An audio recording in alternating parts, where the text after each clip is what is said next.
Muito boa tarde a todos. Bem-vindos à sessão de esclarecimento sobre o financiamento de projetos no âmbito do concurso SGS 2, Formação no Emprego, do Programa Crescimento Azul dos IA Grants, organizado pela Direção-Geral de Política do Mar. O meu nome é Filipa Neto e vou estar a conduzir este webinar. Antes de prosseguirmos, vou passar algumas informações acerca da sessão. Este evento está a ser realizado num formato restrito, ou seja, apenas é possível aceder quem se registou previamente. O webinar está desenhado para ter no máximo 2 horas de duração, com cerca de 20 minutos para a apresentação do programa e da call em aberto e o restante tempo destinado a perguntas e respostas. A sessão está a ser gravada e vai ficar disponível no site dos IA Grants Portugal, na área dedicada ao programa Crescimento Azul. Vamos iniciar a sessão com uma breve apresentação do programa Crescimento Azul e da call em aberto, que será conduzida pela doutora Sandra Silva, diretora de Serviços de Programação da Direção-Geral de Política do Mar e coordenadora do programa. Durante a apresentação, poderão utilizar o chat para colocar as vossas questões, que serão depois respondidas. No período destinado a perguntas e respostas, para que possamos perceber quem tem questões, devem solicitar a vossa intervenção com a função mão no ar e aguardar que seja indicado que podem intervir. Os vossos microfones estarão desligados ao longo da sessão, poderão ligá-los quando for o momento da vossa intervenção. Vamos então dar início à apresentação do programa com a doutora Sandra Silva. Sandra? Olá, boa tarde a todos. Obrigada por terem vindo a esta sessão que vos irá permitir dar-vos alguns esclarecimentos sobre a call que está neste momento no ar e que irá ser encerrada no final do mês de novembro. O meu nome é Sandra Silva e estou aqui também com a equipa do Zé Grandes, com a Mafalda Matos, com a Catarina Correia, com a Cátia Afonso, com a Filipa Neto, que já vos conhecem, e também a Paula Madeira e o Gonçalo Viegas e o Miguel Fonseca, que nos apoia na implementação do nosso programa. Então, se me permitem, eu vou passar. Digam-me só, por favor, se estão a ver uma apresentação em formato normal, se está tudo bem. Estamos, Sandra. Ok, muito obrigada.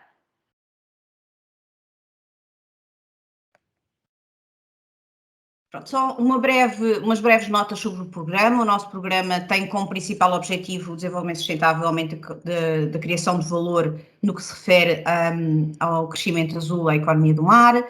Ele tem uma dotação total atualmente de 45,9 milhões, e eu digo atualmente porque este programa foi reforçado em união na participação dos EA Grants recentemente. A DGPM, a Direção-Geral de Política do Mar, é o operador de programa e conta com o apoio de 4 entidades dos Estados doadores como parceiros de programa: a Innovation Norway, da Noruega, a RANIS, que é uma entidade de investigação e inovação da Islândia, o Research Council of Norway, que é uma entidade de investigação da Noruega, e a Director General for Higher Education and Skills, uma entidade dedicada à educação superior e formação também da Noruega. O nosso programa baseia-se essencialmente no foco do desenvolvimento de negócios, inovação e PMEs, essencialmente. Quer isto dizer que o que se pretende é o desenvolvimento de negócios, de soluções inovadoras, produtos, serviços, tecnologias, sendo que essas soluções inovadoras e esse desenvolvimento também tem por base a investigação, como é lógico, e daí termos aqui também uma área dedicada à investigação, que foca-se quer na componente de desenvolvimento de novas soluções, no desenvolvimento de negócios, mas também no aumento do conhecimento do meio marinho, numa lógica de uma investigação mais fundamental. E depois temos uma área dedicada à educação, bolsas de estudo, aprendizagem e empreendedorismo jovem, que também complementa na lógica de melhorar a educação e as capacidades de formação e aprendizagem no âmbito das questões marítimas. E também existe um fundo dedicado ao reforço das relações bilaterais, nomeadamente porque um dos objetivos dos EA Grants é reforçar a cooperação entre as entidades nacionais e as entidades dos países doadores. Isto é só para vos dar nota do percurso que já percorremos até hoje, sendo que a qual que vos vamos apresentar hoje e que vamos aqui ter esta sessão de esclarecimentos será a última call do nosso programa, que estará em aberto, e portanto já lançamos todas estas calls ao longo deste tempo. Este ano lançamos mais 3 que já se encontram encerradas e em fase de seleção e decisão, e portanto vamos agora falar da Small Grant Schemes, que é dizer apoios de pequena dimensão, de pequeno valor, ligado ao desenvolvimento e competências empresariais, formação no emprego. Então, esta call tem uma dotação disponível de financiamento de 1 milhão de euros. Ela abriu no dia 2 de setembro e será encerrada no dia 30 de novembro. Nesta call serão financiados projetos com um montante mínimo de 25 mil euros e máximo de 75 mil. Atenção que onde nós dizemos é de financiamento e não do investimento ou da despesa realizada no âmbito do projeto. E o valor máximo da taxa de financiamento será de 90%. Eu mais à frente já vos explicarei melhor o que significa este valor máximo. Quais são os principais objetivos desta call? Essencialmente, esta call visa financiar iniciativas que promovam também a competitividade das empresas, da economia azul, através da formação no emprego para um melhor desenvolvimento das suas competências empresariais e de gestão.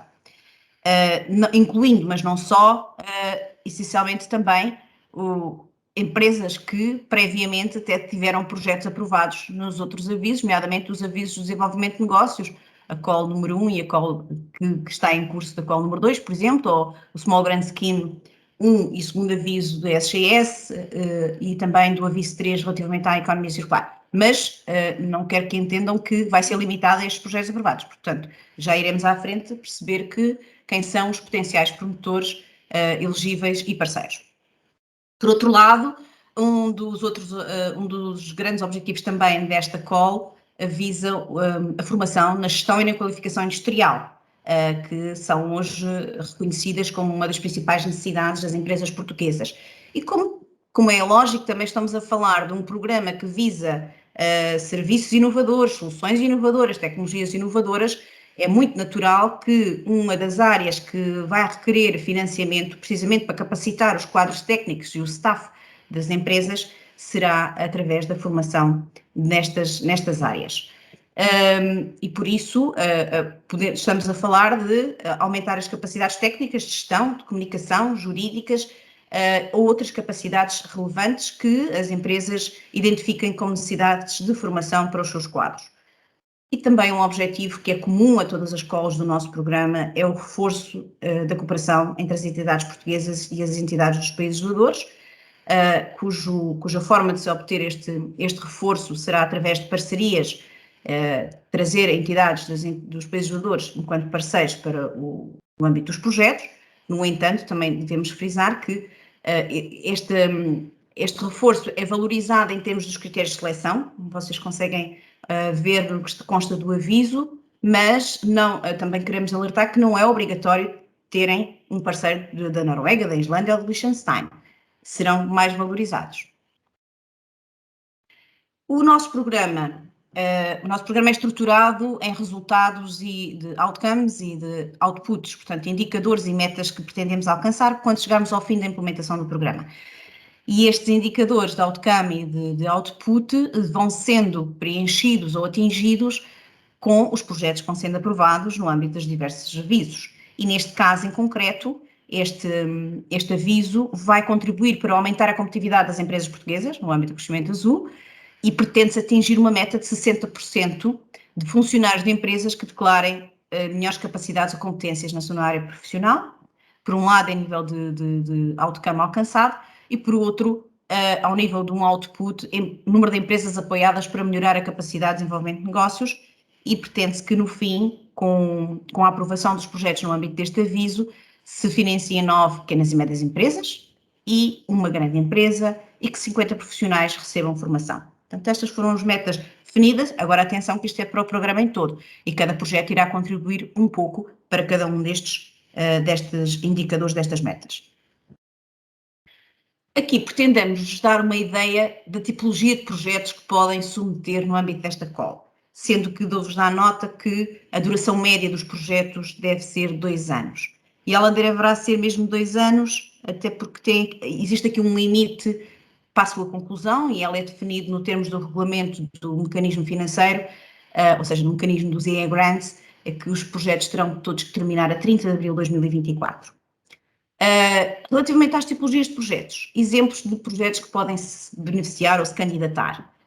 Formação para melhoria de competências empresariais e de gestão, formações para estágios profissionais, programas para estágios profissionais para as pequenas e médias empresas, capacitação em novas tecnologias que representem um fator inovador no âmbito do desenvolvimento do negócio das empresas, formação em liderança, gestão e desenvolvimento de equipas e aumento da capacidade, desenvolvimento de capacidades de colaboração, formação em inovação aberta, em propriedade intelectual ou direitos de propriedade intelectual, também ao nível da transferência de tecnologia e capacidades de investigação colaborativa, em programas de capacitação feminina com competências essenciais em gestão de negócios, liderança de equipas, gestão de projetos, capacidades de comunicação, etc. E outros cursos de formação. Atenção que estas tipologias de projetos não são fixos, ou seja, são ilustrativos de que tipos de projetos é que podem ser candidatos. Relativamente ao que diz respeito a quem é que pode ser promotor e quem é que pode ser parceiro, portanto, quem são os promotores ou os parceiros elegíveis? A nível dos promotores, podem ser pequenas e médias empresas, organizações sem fins lucrativos, que estejam estabelecidas legalmente em Portugal. Pessoas em nome individual não são elegíveis e cada promotor só pode apresentar, no máximo, 2 candidaturas. Os parceiros elegíveis podem ser quaisquer entidades públicas ou privadas, comerciais ou não comerciais, bem como organizações não governamentais, desde que a sua localização principal seja ou em Portugal, parceiros nacionais, ou nos Estados doadores, e que estejam efetivamente envolvidos e contribuindo para os resultados e para a implementação do projeto. E cada parceiro aqui também só pode participar em 2 candidaturas. Relativamente também a critérios de elegibilidade, só para vos dar nota, é que os promotores e os parceiros devem ter nas suas atividades principais e também, eventualmente, algumas secundárias, devem estar relacionadas com o âmbito do projeto que estão-se a candidatar. Caso a candidatura apresente um ou mais parceiros, é obrigatória a apresentação de uma carta de compromisso e também uma minuta do acordo de parceria, cujos modelos, tanto da carta de compromisso como do acordo de parceria, estão disponíveis no site e fazem parte do processo da documentação de submeterem ao nível da candidatura. Aqui também queremos ajudar a explicar que tipos que potenciais promotores e parcerias podem surgir. Qualquer empresa do setor da economia azul que identifique uma necessidade de uma aquisição de formação, ou consórcios de empresa também no setor da economia azul, que também identifiquem uma necessidade de formação em gestão, técnicas ou qualquer outra, e que apresentem um projeto para esse efeito. Também qualquer empresa especializada e certificada em formação para ministrar programas de formação no conjunto das competências que mencionei anteriormente, podem apresentar candidaturas, devem trazer pelo menos 3 empresas da economia azul envolvidas na candidatura, assim como qualquer organização sem fins lucrativos, como representantes setoriais ou de clusters no âmbito da economia azul, ou outros tipos de organizações sem fins lucrativos, que pretendam organizar programas de formação também para empresas no setor da economia azul, e aqui também devem apresentar pelo menos 3 empresas que estejam envolvidas na fase de candidatura. Relativamente à taxa de financiamento, quando nós referimos que o montante de financiamento do projeto não pode exceder 90% dos custos totais elegíveis, tem a ver com, essencialmente, a regra dos auxílios de Estado. O que é a regra dos auxílios de Estado? São as regras que nos dizem qual é os montantes máximo de financiamento que podemos financiar projetos, e neste caso vai ser aplicado, não sei se para alguns é comum ou de conhecimento o que é que significa os auxílios de minimis, mas eu muito resumidamente posso explicar que quando o Estado financia com dinheiros públicos projetos, especialmente para entidades que estejam numa vertente concorrencial no mercado, os auxílios de minimis vão contabilizar que durante o período de 3 anos não receberam mais de 200 mil euros. E, portanto, se durante o período de 3 anos não acumularam 200 mil euros de financiamentos, poderão receber até aos 90%, como está aqui referido. Isto é um exemplo de como é que vamos aplicar as regras dos auxílios de Estado. A parte do cofinanciamento, ou seja, a parte que não vai ser financiada pelo programa e que será da responsabilidade do promotor e dos parceiros do projeto, deverá ser assegurada pelos próprios. E depois ainda existe aqui outro condicionante à taxa, que tem a ver com expectativas de benefícios económicos que se esperam que sejam gerados pelo facto de estarem a ser financiados. E aqui neste caso eu posso dar um exemplo, por exemplo, estamos a falar de curso de formação, se esse curso de formação tiver uma receita inerente, por exemplo, então vão ter que demonstrar em sede de orçamento que há aqui uma receita que é gerada no âmbito do projeto e, portanto, nós vamos ter que deduzir aqui em termos da taxa de financiamento. É neste aspecto que dizemos que significa os benefícios económicos que são gerados ao nível do financiamento pelo recebimento da contribuição financeira. Também para vos dar nota, atenção que tudo isto que eu vos estou a falar está explícito nos avisos, mas aqui estamos a tentar explicar de uma forma mais pormenorizada e claro que depois agora na fase seguinte, nas questões e respostas, esclareceremos dúvidas que já tenham sido suscitadas ou suscitaram agora durante a minha apresentação. Que tipo de despesas elegíveis é que podem propor no orçamento do vosso projeto? Custos com recursos humanos, afetos ao projeto, recursos humanos que sejam dos quadros do promotor ou dos quadros dos parceiros, despesas de locação e ajudas de custo também relativas a estes recursos humanos, custos de equipamentos novos ou usados. Aqui gostaria de chamar só a atenção porque, regra geral, custos com equipamentos nos financiamentos, sejam os quais forem, nacionais, comunitários ou outros, a elegibilidade tem a ver com o custo de depreciação do projeto enquanto o período de implementação do projeto, de vida do projeto, do equipamento dentro do período de vida do projeto. No entanto, este programa tem uma exceção que, caso se demonstre ou o operador do programa aceite que é um equipamento que é único e exclusivamente usado no âmbito deste projeto, ele pode ser financiado a 100%, mas aí já traz algumas condicionantes, que é, se ele for financiado a 100%, tem que ser segurado e tem que demonstrar que num período de 5 anos após a conclusão do projeto, esse equipamento continua a ser utilizado e a funcionar e está operacional e em condições de manutenção nas mesmas condições para que ele foi financiado. Também são elegíveis custos com consumíveis e materiais ou outros contratos adjudicados no âmbito do projeto, desde que estejam, logicamente, relacionados diretamente com as atividades do projeto. Outros custos decorrentes, impostos pelo contrato de projeto, aqui estamos a falar, por exemplo, de custos porque uma das obrigações dos promotores tem a ver com o plano de aplicação, regras de comunicação e, portanto, aqui costumamos colocar essas despesas. E depois também os custos indiretos, que de acordo com o artigo do regulamento 8.5 e conforme vocês conseguem depois perceber quando estão a preencher os formulários e a documentação, existem 4 metodologias que vocês podem escolher para a determinação dos custos indiretos. Entretanto, relativamente ao processo de seleção e decisão, o processo de seleção passa por 2 fases. E elas são eliminatórias, portanto, uma primeira fase tem a ver com a verificação dos critérios administrativos e de elegibilidade, que é o que nós chamamos a fase de admissibilidade, se as candidaturas são ou não são admissíveis.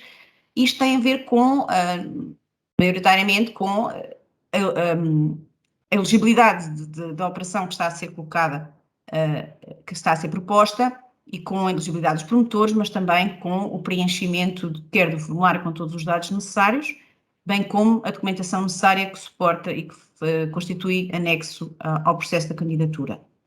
Passada esta fase, ou seja, candidaturas que são admitidas, porque preenchem os requisitos de admissibilidade, passam para a fase da seleção da qualidade, e nesta fase da seleção da qualidade, cada candidatura será pontuada numa escala de 0 a 100 pontos, de acordo com os critérios de seleção de avaliação que estão definidos no aviso, e depois cada candidatura será analisada por 2 especialistas, nomeados pelo operador do programa e de acordo com a especificidade das áreas dos projetos, neste caso será na área da formação, e que nós dizemos aqui que pelo menos um dos especialistas é independente externo do operador do programa. Regra geral, nós contratamos sempre especialistas externos à DGPM.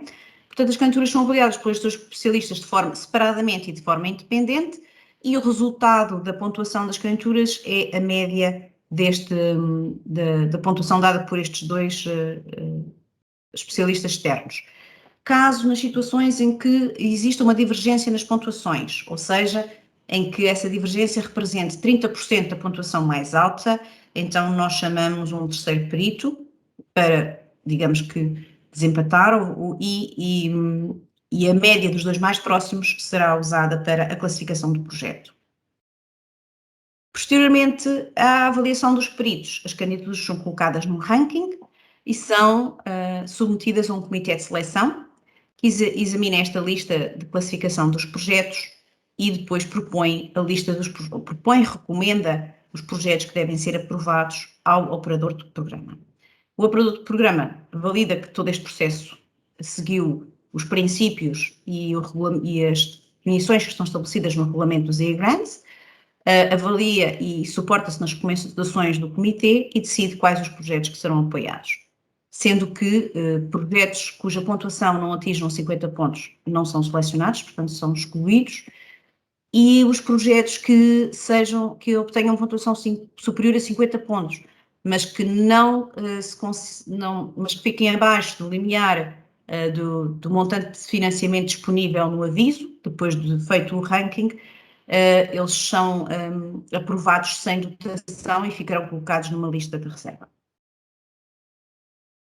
Para a submissão das candidaturas, existe o site do EA-Grants Nacional com todos os programas, onde está lá o nosso programa com a informação relativamente a todas as escolas e esta em particular, onde vocês têm acesso ao aviso, o aviso é o que está aqui neste documento, e depois todos os documentos necessários à instrução da candidatura, desde o formulário, a memória descritiva e todos os templates que existem, porque o próprio formulário tem uma checklist que vos ajuda a orientar que documentos é que devem anexar ao processo de candidatura e os templates que são necessários da nossa parte, nós disponibilizamos, podem nos encontrar também neste site, na parte dos documentos. Deixem-me só dizer que depois, para submeter a candidatura, a submetem aqui porque vai-vos transportar para uma aplicação que, no fundo, é a forma de organizar e de submeter a candidatura. Bem, o nosso programa tem estas formas de contacto e estas formas que usamos podem obter informações quer através do site, quer através do e-mail do programa ou através do contacto telefónico. E deixo-vos esta mensagem que a vida está cheia de desafios e, se aproveitados de forma criativa, transformam-se em oportunidades, sendo que esta poderá ser a última oportunidade a nível de financiamentos das escolas do nosso programa, pelo que aconselhamos vivamente a que aproveitem. Obrigada pela vossa atenção.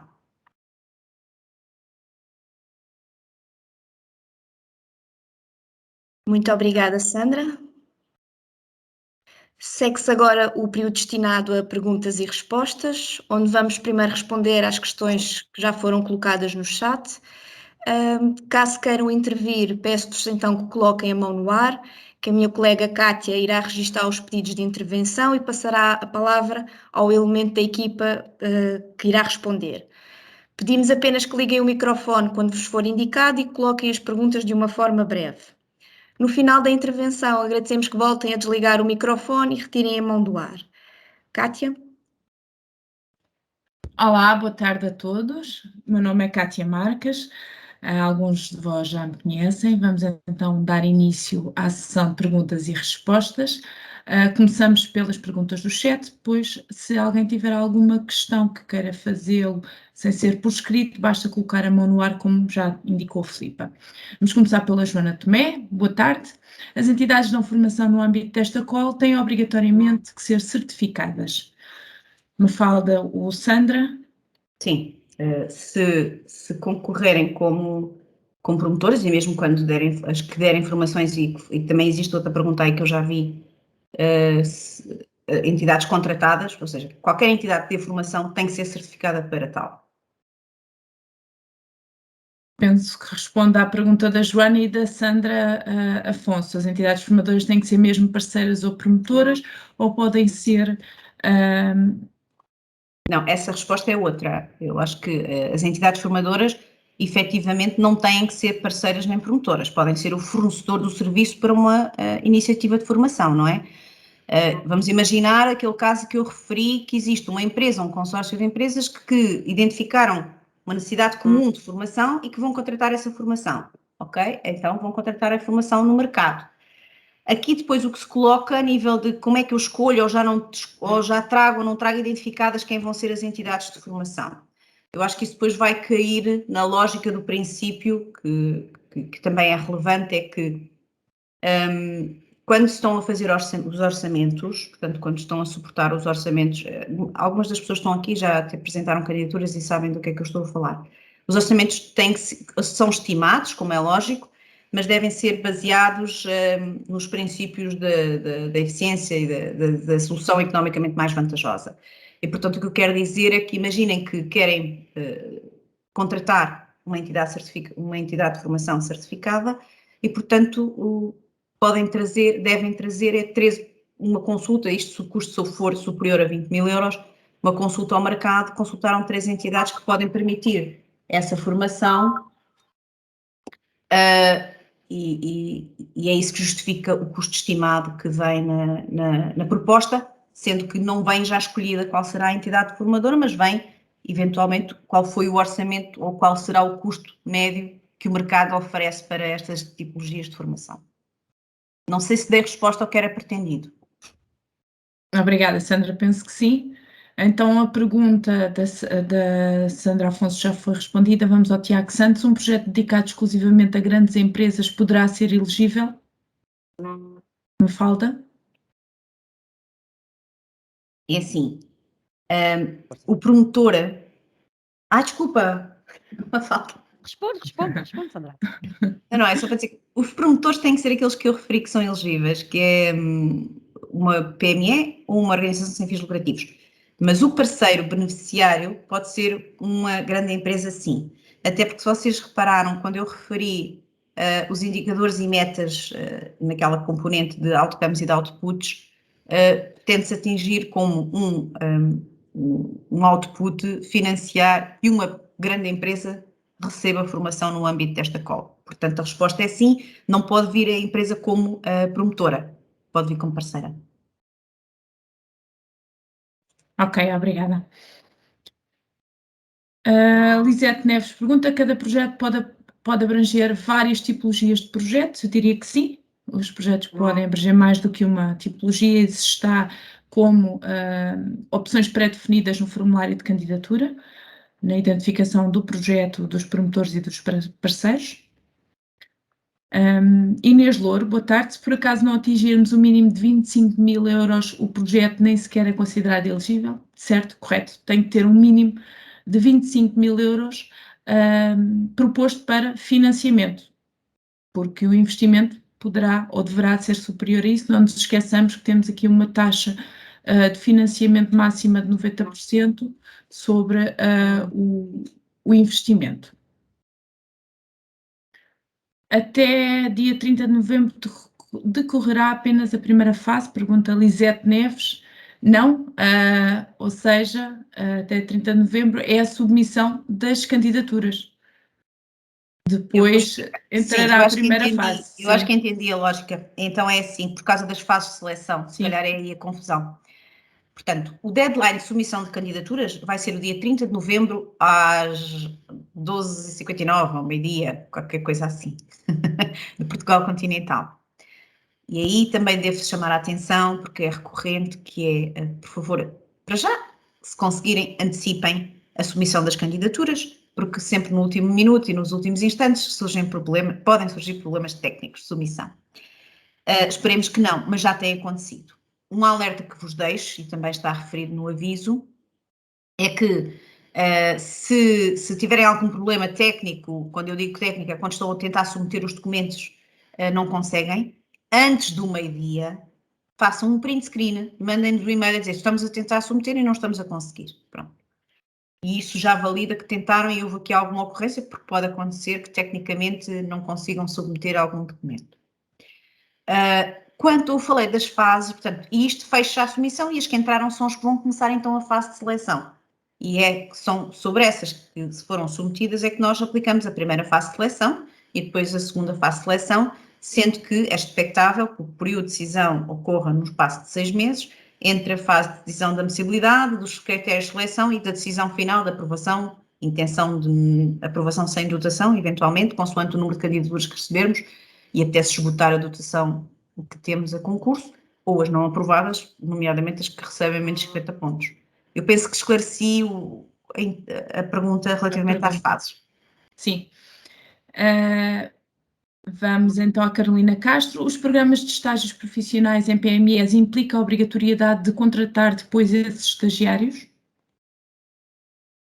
Eu diria que não. Não, mas é uma pergunta que pode ficar aqui para a minha melhor análise. Não tinha pensado nessa questão. Mas acho que não, porque requer é a qualificação profissional. Certo. Vou passar a palavra, se calhar, ao Vítor Vieira, que tem uma questão, tem aqui a mão levantada há algum tempo. Vítor, se quiser. Muito obrigado. A pergunta é rápida sobre o envolvimento de subcontratação de entidades dos países doadores, digamos da Noruega. Em princípio, nós gostaríamos de envolver uma entidade formadora da Noruega como subcontratação. Conta isso também para os critérios de avaliação como sendo um envolvimento de um parceiro ou não? Até mesmo ser envolvido como parceiro no projeto? Não, tem que ser mesmo um parceiro formal Ok. em acordo de parceria. Ok, muito obrigado. Joana Tomé, se as entidades formadoras não forem parceiras ou promotoras, mas sim subcontratadas, mantemos então a obrigatoriedade de certificação, certo? Certo. Sim, tem que ser sempre certificadas. João Ribeiro, os resultados esperados no aviso de concurso projeto dizem respeito a cada projeto ou ao total do aviso? Ao total do programa.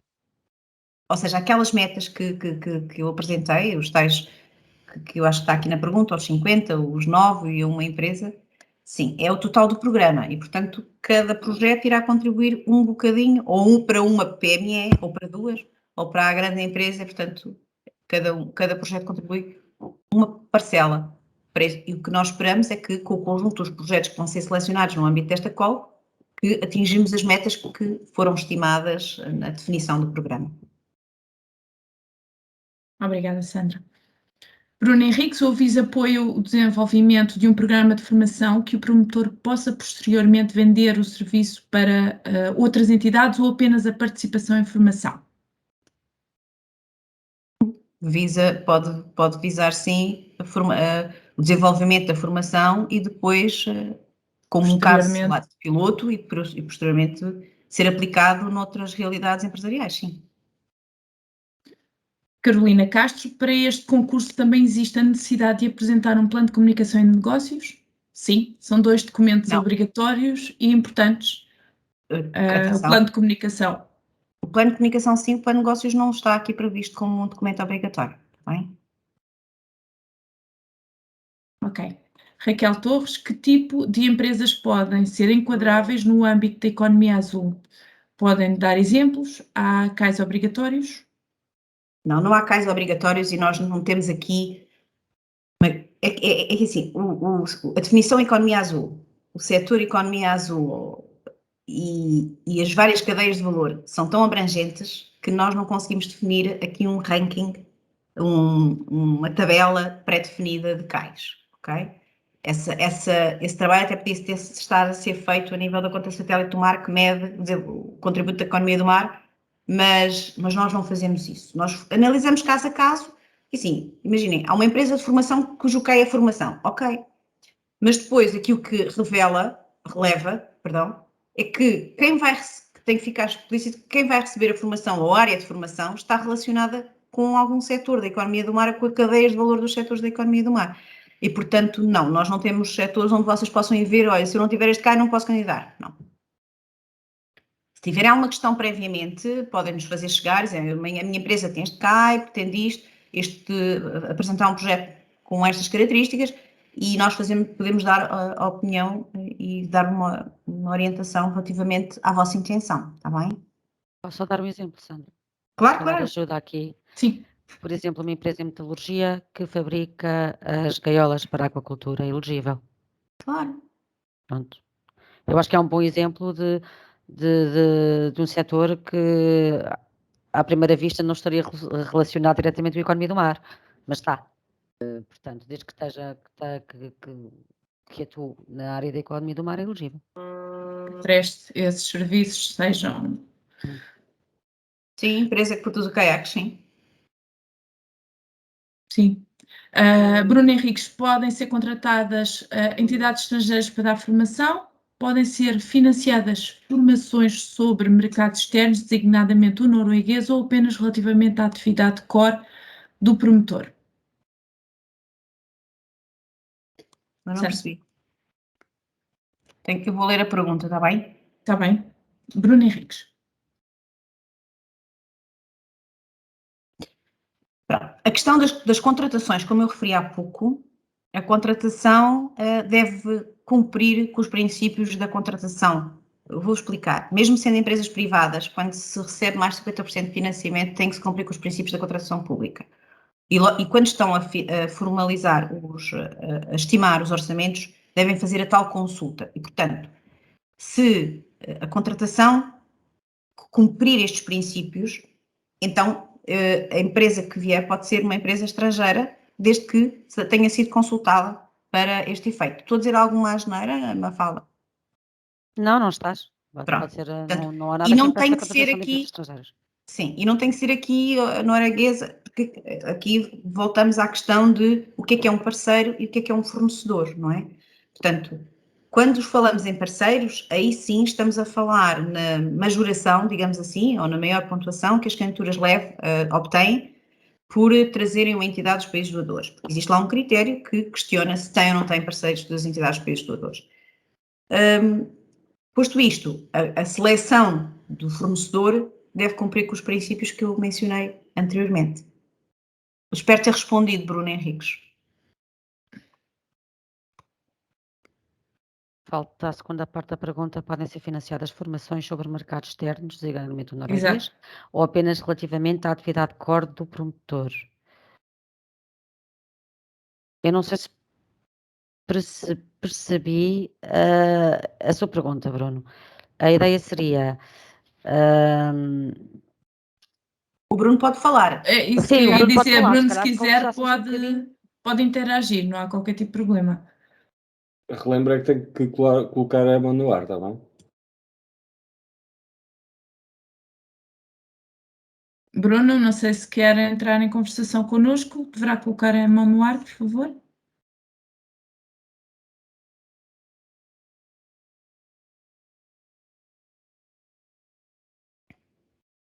Acho que...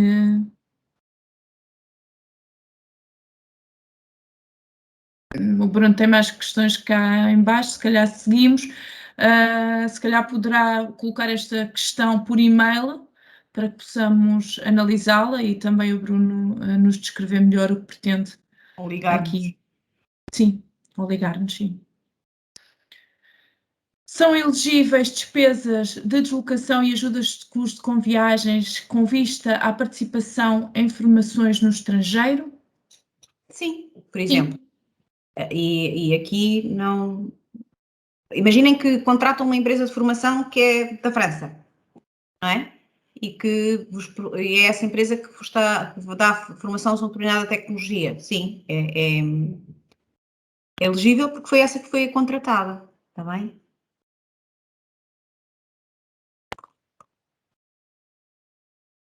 Ok, obrigada, Sandra. O Bruno ainda coloca mais uma questão nessa mesma frase. São elegíveis custos com a definição e elaboração de um plano de formação? Sim, claro. Por exemplo, imaginem, o projeto constitui a elaboração desse plano e depois a sua implementação e a sua formação. Sim. Ricardo Neta, boa tarde. As despesas elegíveis de recursos humanos são unicamente as pessoas que ajudam na gestão e divulgação do projeto ou são, além destas, todas as pessoas que estão previstas receber formação no âmbito do projeto? Bem, é assim, a afetação dos recursos humanos ao projeto está inerente a esse recurso humano participar numa determinada atividade. Mas quando eu digo participar é desenvolver alguma tarefa para o projeto. O receber a formação não me parece que, ou seja, o tempo que está a receber formação que tenha que contribuir para as horas de recursos humanos. Se é essa a pergunta, não me parece. Agora, se esse recurso humano está afeto a uma determinada atividade do projeto, com determinada duração, sim. É o normal dos projetos quando referimos à afetação dos recursos humanos às atividades do projeto. E tem que ter uma participação ativa no projeto, no seu desenvolvimento. Sim, sim. Não temos mais questões no chat, não sei se há alguém que queira colocar alguma questão sem ser por escrito, basta colocarem a mãozinha no ar e daremos permissão. Eu ainda estou aqui a pensar na pergunta do Bruno Henriques. Eu não sei se a pergunta ia no sentido de promover a internacionalização das empresas, a penetração no mercados externos. Não foi algo que por acaso tivéssemos pensado, Sandra, mas também não vejo mas porque nada impede, não vejo porque não. Se é esse o sentido da pergunta, não vejo porque não. Aliás, a tipologia dos projetos está propositamente construída de uma forma bastante lata. Fica no ar a dúvida, já que o Bruno não quer entrar aqui em conversa connosco, ficamos disponíveis por e-mail e por telefone, caso queira pôr esta pergunta em privado, digamos, uma linha mais privada. Quanto aos restantes, não sei se há mais alguma questão que queiram colocar. nós lembramos que esta sessão teve como todas as outras temos feito ao longo de todas as escolas que temos lançado, teve o Margarida objetivo de Farrajota, juntarmos creio todos que- num determinado momento, colocar questões de promotores ou potenciais promotores que já estão a desenvolver uma candidatura e, portanto, que vão surgir questões, ou então alguém que está, e com este formato todos conseguimos ouvir as dúvidas uns dos outros. E até para nós é muito útil, porque às vezes surgem-nos questões que nós não as tínhamos pensado. Normal, e vamos estudar e vamos responder. Entretanto, surgiu-nos uma questão no chat, Sandra. Sim? Eugénia Souza. Uma empresa de formação em fase de candidatura tem que identificar as 3 empresas a quem vai dar formação? Tem. Sim. Eu penso Pelo menos que há uma intenção, não é? Que é para nós percebermos que, vamos lá ver, se o projeto visa formação e que essa formação já identificou, quando dizemos 3, pode ser 3 ou mais, não é? Que já identificou que há ali potenciais interesses em adquirir este tipo, sim, tem de. Eu não sei se a Margarida Farrajota quer colocar alguma questão. Quem? É uma senhora que estava de mão no ar. Não vejo ninguém com mão no ar. Sim, agora também não, Margarida, não sei se quer. Ela está de câmara ligada ou com a mão no ar. É engraçado, eu não vejo, mas pronto. Miguel. Miguel, permite-se? Abres o microfone, por favor. Como é que se chama? Margarida Margarida. Farrajota. Só um bocadinho. Ok, já tem um microfone habilitado.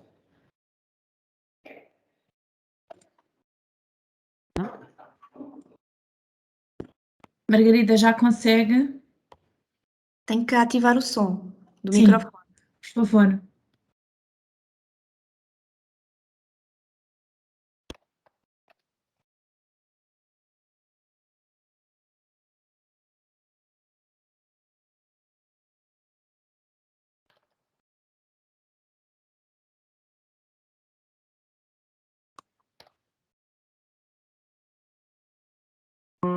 Margarida tem que carregar lá em cima no microfone para poder tirar o mute no canto superior direito.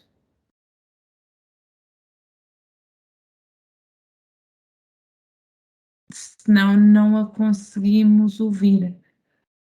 Então, se preferir, pode escrever no chat.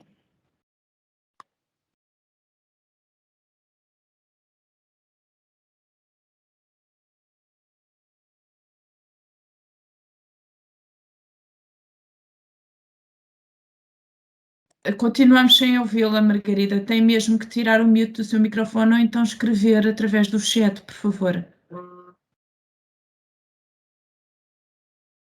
No canto superior direito do seu ecrã tem um microfone que deverá clicar lá em cima para que possa ficar ativo o microfone. Eu já, entretanto, aproveito para dar resposta a Rafael Prado. Sim, uma associação sem fins lucrativos, como promotora, é elegível e pode ter como parceiro uma entidade pública, como, por exemplo, uma Câmara Municipal. Sim, em que ambas as entidades têm um projeto em comum para formação para empresas. Também?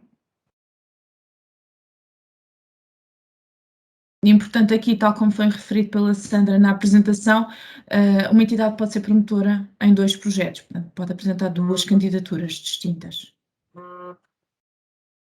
Sim, ou seja, uma candidatura pode ter até mais que uma ação de formação, por exemplo, ou um curso, se couber dentro da dotação do orçamento, até ao máximo de financiamento dos 75.000, ou pode ser, imaginem, um promotor que decide apresentar 2 candidaturas diferenciadas, com 2 tipologias, ou com 2 ações de formação. Os limites são, efetivamente, os montantes máximos de financiamento e que definem.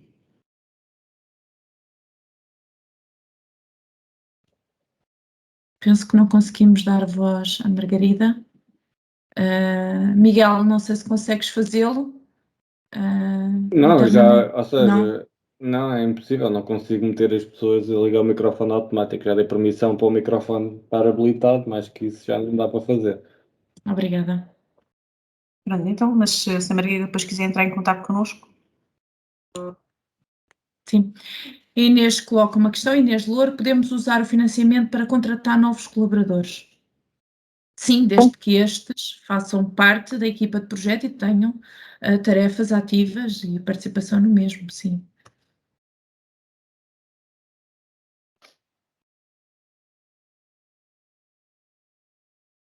Mais alguma questão?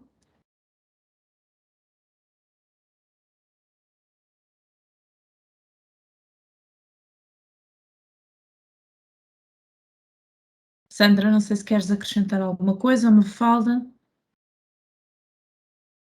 Sublinhar aqui alguns pontos, se calhar, importantes. Já Sim, falámos sobre... Enquanto esperamos, pode ser que entretanto surja. Queremos agradecer a vossa participação. Como eu disse, não se esgota aqui as vossas dúvidas e as vossas questões. Podem sempre submetê-las por e-mail ou por telefone, preferencialmente por e-mail, que são respondidas o mais breve possível, ou por telefone. Já me conseguem ouvir? Já. Sim. Não sei se... Já sim, Margarida. Sim. Pronto, lá consegui, andei à procura porque não me aparecia o microfone no canto superior direito. Pronto, a questão é simples, queria só saber se já uma das questões já foi respondida, que é que para uma Câmara pode ser parceiro. Eu queria perguntar se uma universidade, uma faculdade também podia ser parceira. Pode ser, Sim. Pronto. Os parceiros não têm aqui uma limitação, digamos que pode ser quase qualquer entidade, porque quando nós dizemos que é uma entidade pública ou privada, com ou sem fins lucrativos, ou uma entidade não governamental, basicamente não estou a ver que... Mas aí entra universidades, institutos, centros de investigação e pronto, cooperativas, associações. Portanto, Aqui o limite está apenas no número de parcerias, portanto, em quantas vezes é que pode ser parceiro de projeto. Tal como o promotor, não é? Só pode 2 vezes candidatar-se enquanto parceiro. Aparecer como parceiro em 2 candidaturas, sim. Exatamente. Ok, obrigada. Obrigada a nós. Tiago?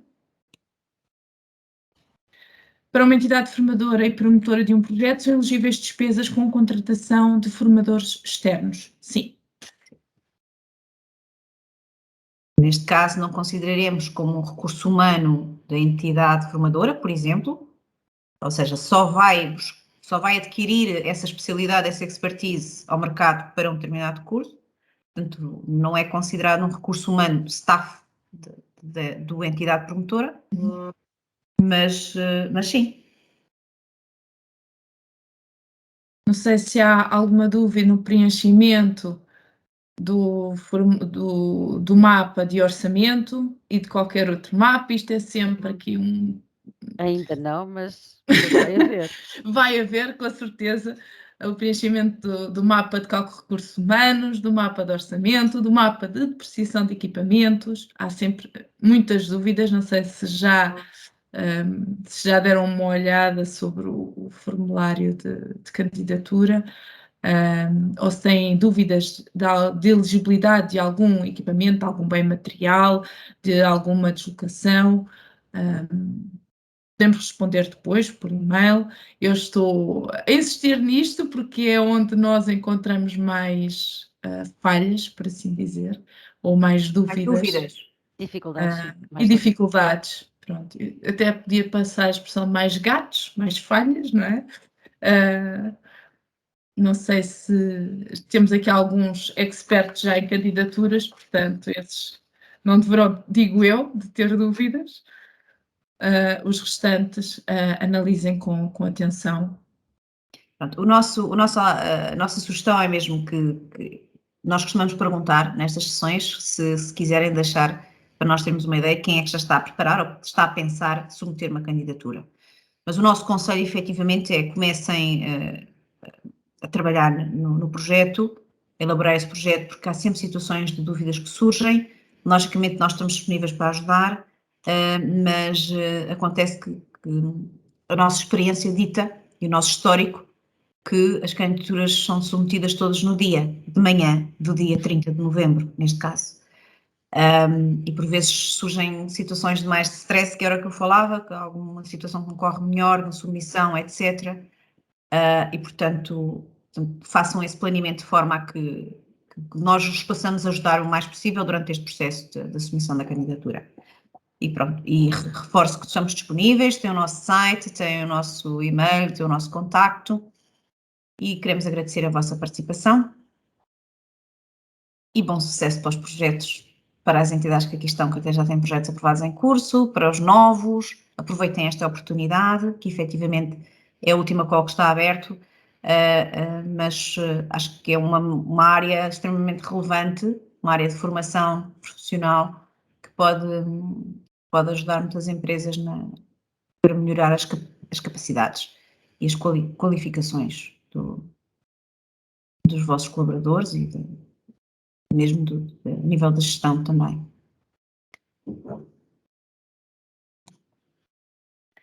Se não tem mais nada, nós despedimos e agradecemos e até à próxima. Desejamos um bom Obrigada, fim de boa semana tarde a cumprido todos. Obrigada, boa tarde a todos. Tchau.